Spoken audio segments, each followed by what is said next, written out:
Page 41, yeah.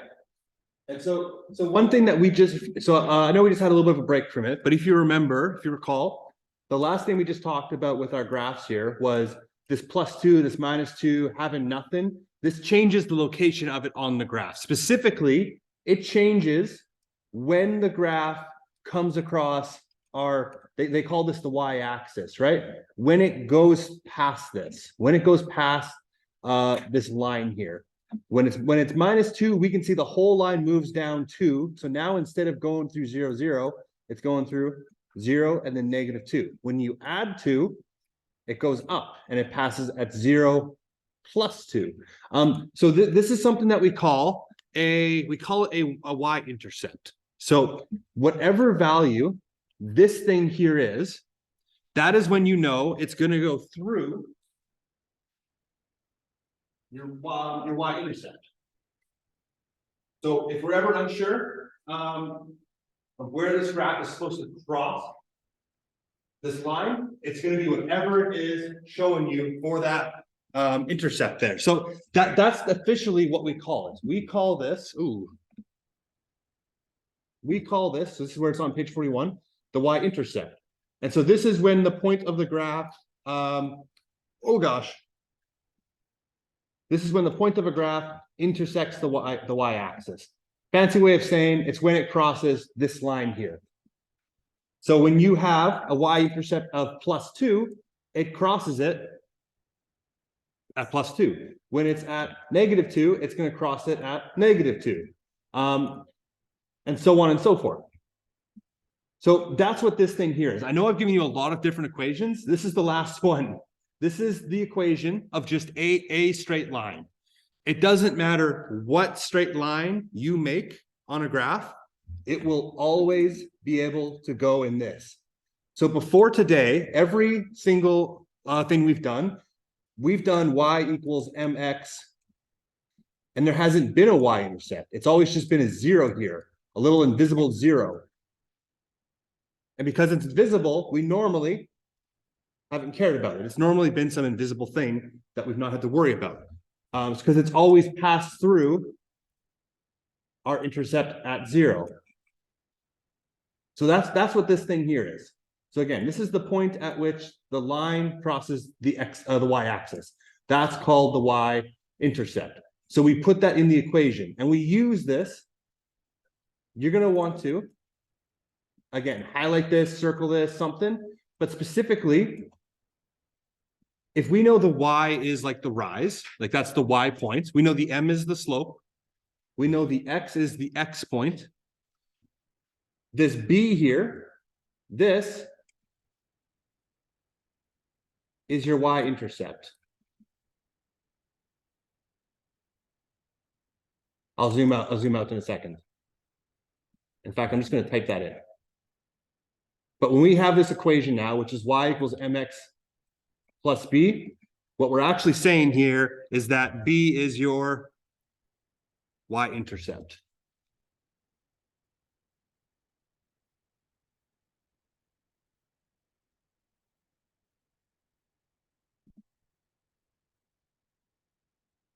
So every equation we're going to deal with from now on, when it's a straight line, is going to fall under that exact same thing, which is just y equals mx plus b. We should have a decent understanding what each of those 4 things mean now. The x and the y are just the coordinates on a graph or on a line. The m is your slope, and the b is your y-intercept. That's when it crosses that axis here. So if I wanted to write an equation for a line with a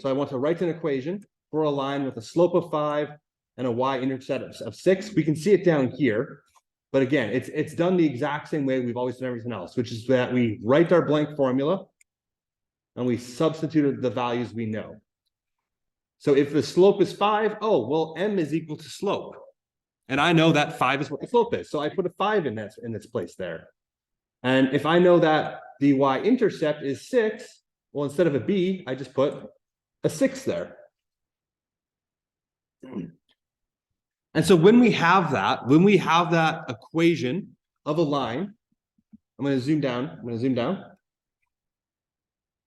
Yeah, I am recording. So when I have the equation of a line, I can use that to find missing values. So if I know that somewhere on my graph, X is equal to 5, I can substitute that in and I can figure out the last missing coordinate. So we use the line of a graph for a whole bunch of things. And I'm going to show you how your calculator can graph it for you. Because sometimes we just get sick of drawing graphs. Eventually our calculator will be able to do that for us. Same thing, they have another example here. So let's kind of zoom on down to page 42 here. And we're going to write one out here. So page 42.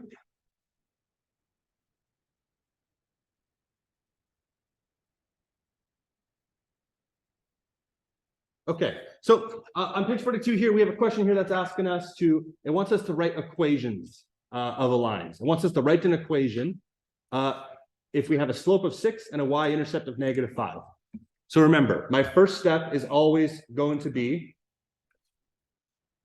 make that a little bit smaller. My first step is always going to be put the formula in, right? Make that whole thing smaller. Now, I know what my formula is. It's just up above. It's y equals mx plus b.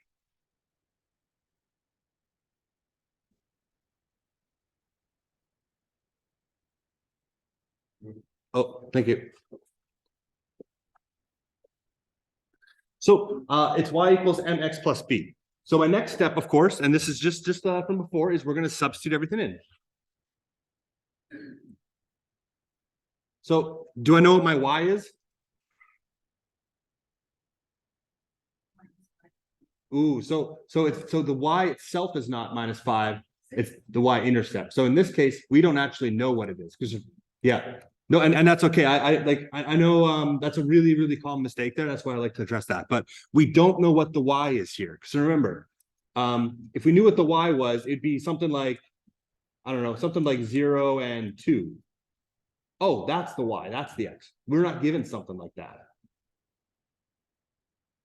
Do I know what the m is? What m is? It's 6. It's my slope, right? It's 6. Do I know what x is? No, I don't know what x is. It doesn't tell me. Do I know? And then I have b. Do I know what b is? -5. Yeah. So just -5. So your equation in this case is y equals 6x minus 5. That's it. That's the whole equation there. We've substituted it in and we're good to go. So I'm going to give you just 15 seconds. So 15 seconds, just put what you think your equation for question B is. While I drink my water.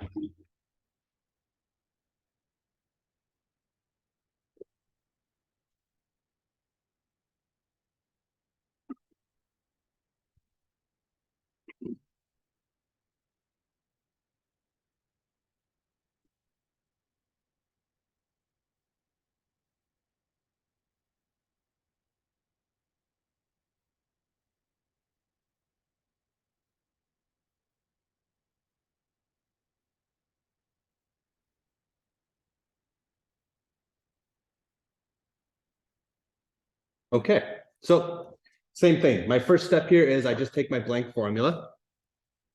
Y equals mx plus b.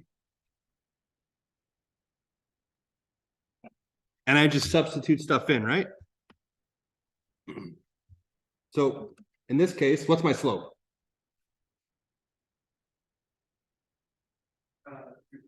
Yeah, 3/4. So 3/4. I don't know what x is, so I'm just going to leave that how it is. And I know what my y-intercept is. It is 15. So all I'm doing is substituting stuff in and nothing else. Just going to circle it because that's my answer. So yeah, you get y is equal to 3/4x plus 15. So question 8 is going to be a little bit different because not only do we need to make an equation now, we're going to need to solve an equation.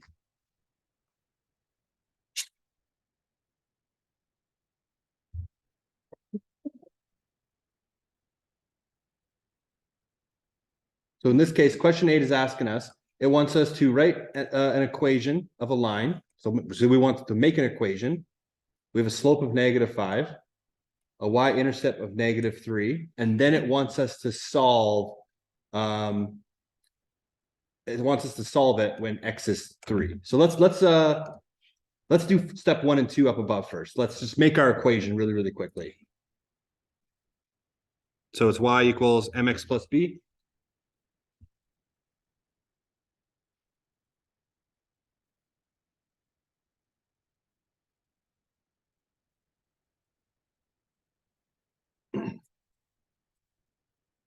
Okay, and so now what I'm going to do is I'm going to fill in what I know. I know I have a slope of -5. I know I have a y-intercept of -3. So -5x minus 3. Cool. So I've done step 2, which is I have substituted.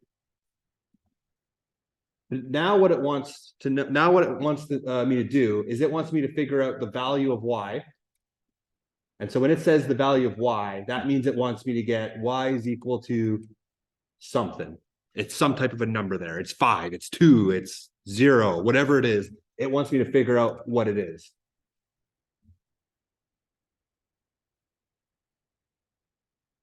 So how can I do that? Any guesses?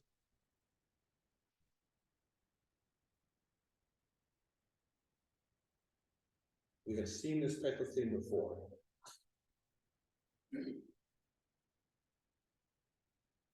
There's 4 things in this equation. How many of them do we know?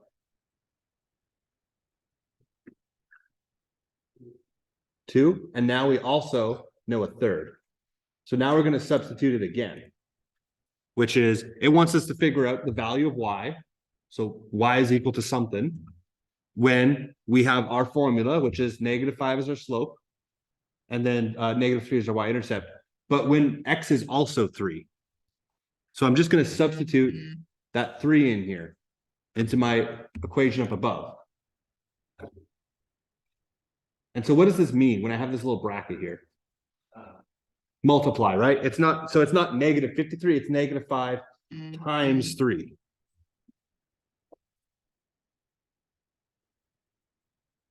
And so if that's the case, I don't have my calculator. I need to download the calculator on this computer. So if that's the case, all of a sudden I can solve this, right? I can just do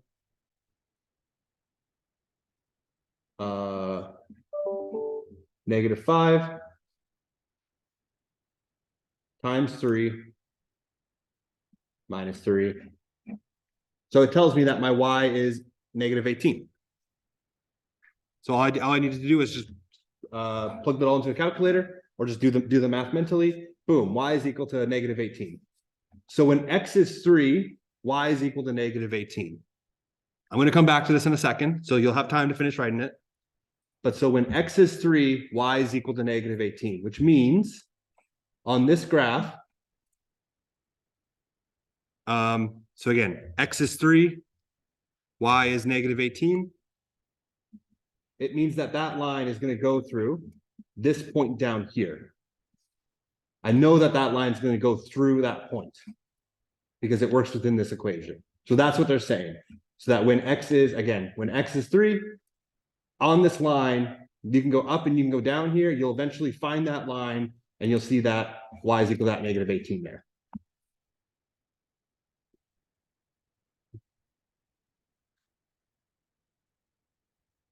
Okay.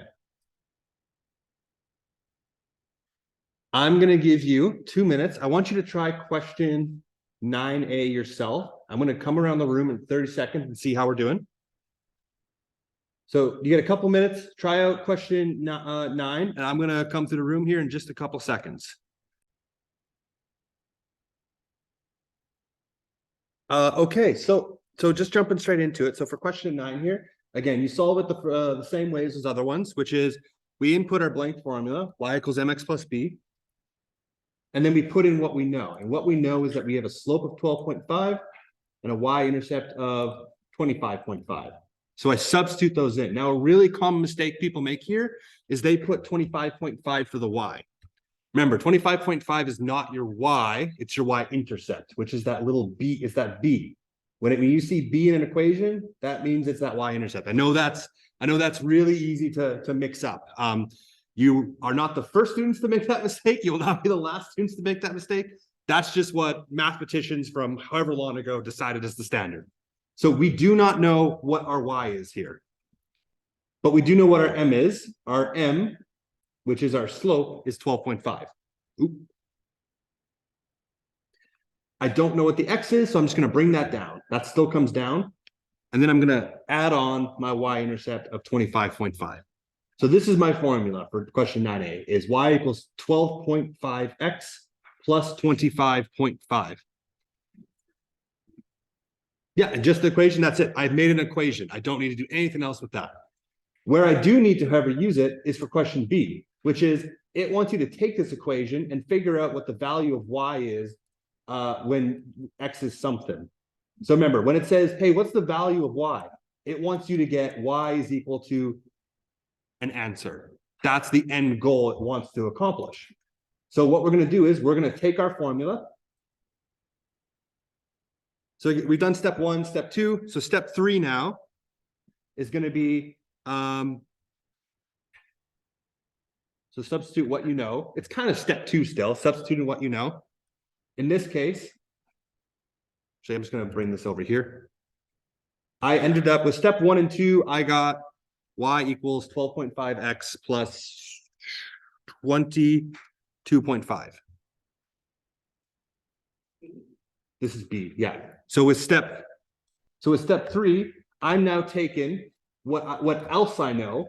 The other thing I know is that x is 10. That's what it's telling me, is that x is 10. So now I substitute that x into my formula. So instead of 12.5x, it's now 12.5 times 10. Remember, there's a little times here that's invisible. So 12.5 times 10. And then I add on that y-intercept of 22.5. 25.5, thank you. Oh, that's going to be a pain later. Yeah, that will. Okay, all my answers are wrong there. Whoops. So cool. And then step 4 is just solve. So now I'm going to solve it. In this case, the y is already on its own and an equal sign, so that makes it a lot easier. So I just take 12.5 times 10, which is 125, and I add on 25.5. So y is equal to, if I add those together, 150.5.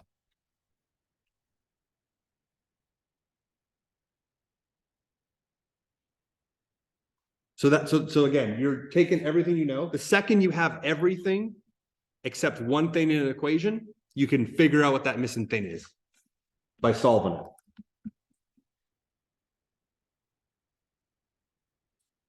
So I'm just going to scroll down here. Where it usually gets a lot more difficult for people is when we mix it up. So now it wants to figure out what the value of x is when we have some kind of a y. In this case, its end goal here is I'm going to get x is equal to some type of an answer. That's what it's saying is going to happen here.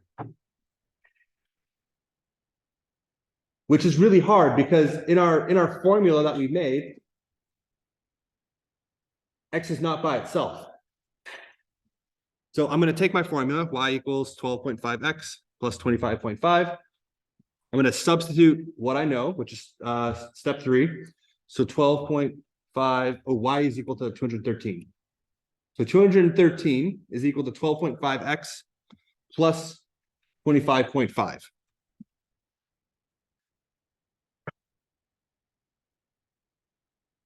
So remember, my end goal is that it's going to be x is equal to some type of an answer. That is what I want as my end answer.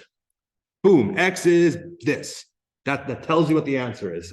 In order to get there, what I need to do is I need to now manipulate this equation. Now, this is a hard skill to learn. We'll learn it over time. It's going to be something we're going to have to work towards. But what we need to do is we need to separate. I'll use blue. I need to separate this x from everything else. I need to get rid of this 12.5. I need to get rid of this 25.5. Now, you guys have heard of BEDMAS? BEDMAS? Okay, that's the one everyone was taught. So with BEDMAS, normally when we solve an equation, you know, this is why we times this 10 first, because we followed BEDMAS, you know, brackets, exponents, division, multiplication, addition, and subtraction. We do it the opposite way when dealing with equations. So I start from this side now. There's nothing to subtract, so I go to the addition here. There's something that's being added. So that's the first thing I need to get rid of. I need to get rid of this 25.5 by doing the opposite thing. So what's the opposite of? Yeah, so I need to subtract, in this case, 25.5 from both sides. That's how we balance an equation, right? So minus 25.5. That's being subtracted from both sides. I know the left one's very small. I do apologize. In fact, you know what? I can fix that.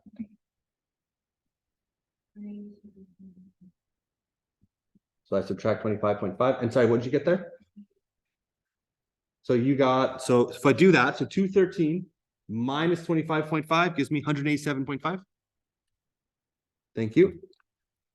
And then I just bring everything else down. I just do one thing at a time. Once you get really good at this, you can do all these in one go, but just one at a time is totally fine. So I've done nothing to this 12.5x.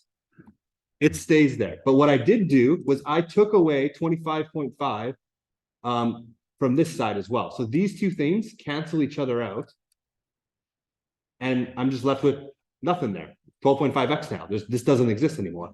So now what I need to do is I need to separate this 12.5 from my x. So what's the opposite of, this is being multiplied, right? That divide both sides by 12.5, you betcha. So I divide both sides by 12.5. So it's the opposite of timesing. So I do division. So I'm dividing both sides by 12.5. I apologize, it's not very big on this left side. So if I do that, I take this 187.5, divide it by 12.5. Is it 13? 15. Okay. So I get 15 here. I bring my equal sign in. This 12.5 here gets crossed out, as does this. The only thing I'm left with is x. You betcha. And so has that accomplished my goal? Have I done what I said it needs to look like at the end? X is equal to, boom, here's your answer. Has it done that? Yeah, it's done that. So I know in this case, when y is 213, x is 15. Equations are really hard stuff to grasp. So if you're looking at if you're looking at that and you're like, what the heck did you just do? That's okay. That's expected. We'll get you there. Don't worry. But that's what we do. We put everything into the equation and then we solve it. This step 4 is usually the hard part when you get these weird double-sided ones here. When you get these weird 2-step equations is what they're called. That's what most people tend to struggle with.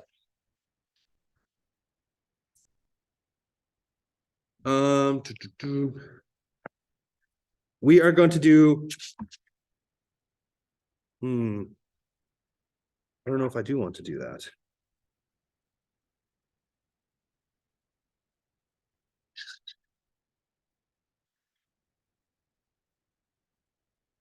No, I don't really want to jump straight into that. I do not want to jump straight into that. Okay. So what I want you to maybe try and do actually is I want you to do example 5. Even though it's solved, this is a good opportunity for you to test out what you've learned so far. So work on example 5 here. And if you get stuck, you can find what to do on that next page. If you need somewhere to work on, you can do loose leaf. You could write it directly on that page itself. So what we're going to do for the rest of the day is just give you opportunity to work on on example 5. If you need help, there is this stuff down here, or you can just ask me for help. That works too.